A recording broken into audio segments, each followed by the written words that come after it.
2026 সালের বিপিএলটি হতে যাচ্ছে রাজশাহীতে।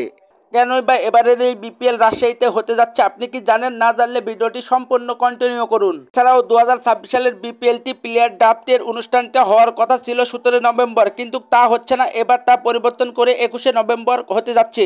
এছাড়াও এবারের এই বিপিএলটি মাঠে গড়াবে 4টি ভেন্যু নিয়ে, যেখানে ঢাকা, চট্টগ্রাম, সিলেটের পাশাপাশি রাজশাহী নতুন ভেন্যু হতে পারে।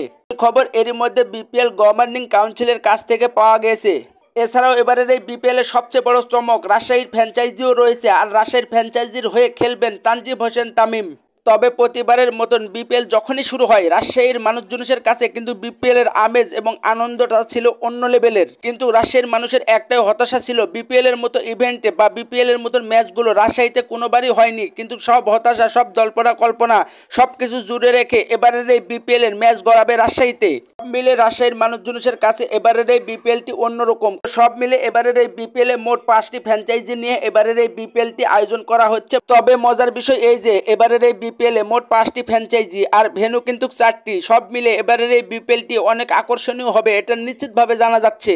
তো বন্ধুরা, সব মিলে এবারের এই বিপিএল এর মতো ম্যাচগুলো রাজশাহীর স্টেডিয়ামে হবে। এই খবরটি পেয়ে আপনার কেমন লাগছে তা অবশ্যই কমেন্টে লিখে যাবেন। আর চ্যানেলে নতুন হয়ে থাকলে চ্যানেলটি সাবস্ক্রাইব করুন।